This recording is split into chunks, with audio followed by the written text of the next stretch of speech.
नमस्कार. आता आपण महानगरपालिका मुख्यालयामध्ये उपस्थित आहोत. खरं तर आपण वसई विरारचे जागरूक नागरिक आहोत. आपल्याला कदाचित माहिती असेल की महानगरपालिकामध्ये किती भ्रष्टाचार सुरू असतो. परंतु जर आपल्याला माहिती नसेल तर आपलं संविधान जे डॉक्टर बाबासाहेब आंबेडकरांनी लिहिलं होतं आणि आपण सगळेच त्यांचा व लिहिलेल्या संविधानाचा आदर करतो, ज्याच्यावर मोठमोठे पार्लिमेंट गाजले. या संविधानाचा उद्देशिका जेव्हा महानगरपालिकामध्ये बनते कधी तुटते कधी आपल्याला कधीच कळत नाही. हा एक मोठा विषय आहे की महानगरपालिकेच्या मुख्यालयाच्या जिथे आपण उपस्थित आहोत एकदा ही जागा दाखवा. जर आपण ही जागा बघत असाल तर या जागेवर मे महिन्याच्या आसपास गेल्या काही 7 महिन्यापूर्वी मे महिन्याच्या आसपास एक उद्देशिका बांधण्यात येत होती. ही संविधानाची उद्देशिका आहे, जेणेकरून इथे येणाऱ्या लोकांना, इथे खेळणाऱ्या लहान मुलांना किंवा इतर कोणी इथे येता जाता जर आपण महानगरपालिकेच्या जवळून पास होत असाल तर आपल्याला ही जी जागा आहे ती व्यवस्थितरित्या दिसण्यासारखी आहे आणि त्याच्यामुळे जर इथे उद्देशिका बनते तर ते देखील आपल्या नजरेस पडतं, जेणेकरून आपल्या संविधान त्याची उद्देशिका आपल्या नजरेस पडली तर आदर आणखी वाढत जातो आणि ज्यांना काही माहिती नसेल तर त्यांना ते माहिती होत जातं. या संपूर्ण मुद्द्यानंतर जेव्हा काही स्थानिक लोकांनी मागणी केली की संविधानाची उद्देशिका इथे असली पाहिजे, तर महानगरपालिकेने ती मागणी ऐकली, बांधायला सुरुवात पण केली. परंतु कोणता असा राजकीय दबाव आहे, कोणत्या अशा राजकीय व्यक्तीची भीती महानगरपालिकेला वाटली की काहीच वेळाने ती तोडून टाकली. ती पूर्ण बनली नव्हती, पण जो साचा होता तो पूर्ण तयार झाला होता आणि त्यानंतर ती तोडण्यात आली. असं काय होतं की संविधान कोणाला गरजेचं नाहीये का? संविधान असं कोणाला आजच्या काळामध्ये इतकं टोचते की त्याची उद्देशिका तोडण्यात आली. हा मुद्दा जेव्हा भाजपचे पदाधिकारी सतीश बोंडवे यांच्या लक्षात आला, त्यांनी हा संपूर्ण मुद्दा उचलला आणि ह्याच्यावर कारवाईची मागणी केली, माहिती चौकशीची मागणी केली की नेमकं कोणी अधिकाऱ्यांना फोन केला, कोणी महानगरपालिकेवर दबाव टाकला आणि त्यानंतर या संपूर्ण उद्देशिकेला तोडण्यात आलं. सर काय सांगाल, काय वाटतं, नेमकं पूर्ण प्रकरण काय आहे? 26 नोव्हेंबर हा आपल्या देशामध्ये संविधान दिवस म्हणून या ठिकाणी साजरा होतो. आज आपण ज्या ठिकाणी उभे आहोत ते वसई विरार महानगरपालिकेचं मुख्यालय आहे.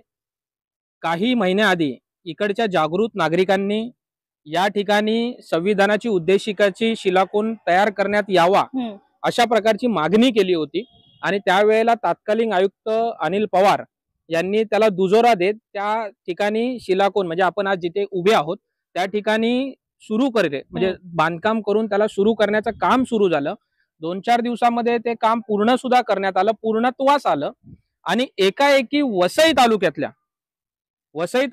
एका राजकीय नेत्याचा त्यांना दबाव येतो, फोन येतो आणि त्यानंतर या ठिकाणी एका रात्रीमधून ते जे काही स्ट्रक्चर आहे सगळं आहे ते काढून टाकण्यात येतं. बरोबर. माझा एक सर्वसाधारण नागरिक म्हणून एक प्रश्न आहे की भारताचं संविधान हे सर्वोच्च आहे आणि या संविधानाच्या लोकशाहीमध्ये आणि संविधानावरती हा देश चालतो. मग वसई विरारमध्ये अशी कोणाला अडचण आहे की संविधानाची उद्देशिका जर प्रवेशद्वारामध्ये लावली, लोकांना त्याचा प्रचार प्रसार होईल, लोकांचा तो अभिमान आहे, लोकांसाठी एक चांगली बाब आहे, मग ते तिथून काढून टाकून काय साध्य करायचं आहे हा माझा प्रश्न आहे.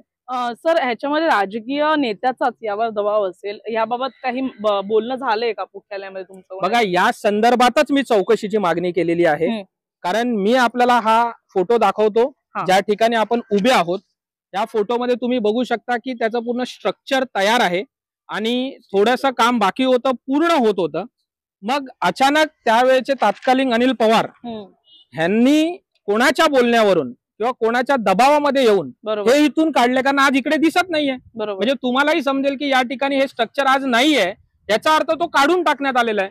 तर माझा वसई विरारच्या जनतेच्या वतीने प्रश्न आहे की या ठिकाणी असलेलं हे उद्देशिकेचं आपलं जे शिलाकोन आहे हे का काढून टाकण्यात आलं आणि येणाऱ्या 26 नोव्हेंबरला संविधान दिवस आहे, त्यामुळे मी निवेदन केलेलं आहे की ह्याचाही खुलासा करण्यात यावा नगरपालिकेच्या वतीने आणि याच ठिकाणी या आपल्या डॉक्टर बाबासाहेब आंबेडकरांनी जे राज्यघटनेमध्ये संविधान दिलेलं आहे त्या संविधानाची उद्देशिका या ठिकाणी पुन्हा स्थापित करण्यात यावी, जेणेकरून या वसई विरारच्या नागरिकांचा जो काही देशामध्ये आपण राहतो समता, समानता आणि न्याय याचा जो काही प्रचार प्रसार आहे तो मोठ्या प्रमाणात व्हावा, ही माझी मागणी आहे. सर कुठेतरी आता 26 नोव्हेंबर येत आहे, जर कोणाच्या दबावाखाली हे उद्देशिकेचा शिलाकोन काढण्यात आला तर सगळ्यात महत्वाचा प्रश्न आहे की महानगरपालिकेला त्याचा काही त्रास नव्हता, म्हणजे ते इथे करू शकत होते. जर अनिल कुमार पवारांनी जर परमिशन दिली होती तर म्हणजे काम सुरू झालं म्हणजे त्यांना काही त्रास नाहीये. तर आता तुमची मागणी आहे की पुन्हा ते काम सुरू व्हावं, इथे जसं होतं तसं ते करण्यात यावं. मग जर नाही होत तर पुढचं पाऊल काय असेल? हे बघा, एक लक्षात घ्या, आज जे देश आपला चालतोय तो संविधानावरतीच चालतोय. मी आज सर्वसामान्य नागरिक म्हणून आपल्या माध्यमातून सांगतो की या ठिकाणी येणाऱ्या काळामध्ये आम्ही पत्रव्यवहार केलेला आहे. आम्ही कलेक्टरांना पत्र दिलेलं आहे, आयुक्तांना पत्र दिले. या ठिकाणी आपले स्थानिक आमदार राजनप्पा असतील, स्नेहाताई असतील, यांनाही आम्ही पत्र दिलेलं आहे आणि ते देखील या गोष्टीसाठी अतिशय पॉझिटिव्ह आहेत. येणाऱ्या काळामध्ये लवकरात लवकर याच ठिकाणी आम्ही संविधानाची उद्देशिका स्थापन करणार. जर कोणाला याच्यामध्ये काही अडचण असेल तर त्यांनी तुमच्या माध्यमातून समोर येऊन त्याचा जो काही त्यांची अडचण आहे ती सांगावी. परंतु वसई विरारच्या नागरिकांना या ठिकाणी संविधानाची उद्देशिका हवी आहे. पण नाहीच होत, म्हणजे समजा नाहीच, कारण तुम्हाला माहितीये महानगरपालिकेचा भ्रष्टाचार आणि त्यांच्यावर येणारे सततचे दबाव हे किती जास्त उद्रेक घेतात एक वेळानंतर. संविधानाच्या वरती कोणीही नाही. या देशामध्ये डॉक्टर बाबासाहेब आंबेडकरांनी राज्यघटनेमध्ये दिलेलं संविधान हे सर्वोच्च आहे आणि ते वसई विरारमध्ये या मुख्यालयामध्ये आम्ही स्थापन करू. धन्यवाद सर. जसं की आपण पाहिलं की उद्देशिका होणं ते का गरजेचं आहे. जर आपण इथून पासबाय होता तर आपल्याला कळेल की ह्या एवढ्या जागेमध्ये जर उद्देशिका होते तर बऱ्याच लोकांना याची माहिती होते, प्रचार प्रसार होतो. आणि संविधान ज्याच्यावर हा संपूर्ण देश सुरू आहे, डॉक्टर बाबासाहेब आंबेडकर जे भारतरत्न आहेत आणि अशा व्यक्तींनी लिहिलेलं संविधान ज्याच्यावर आपला देश चालतोय, अशा गोष्टीचा प्रचार प्रसार करण्यामध्ये काय गैर आहे हा प्रश्न आता भाजपचे पदाधिकारी विचारलाय. त्याचबरोबर चौकशीची मागणी केली आहे.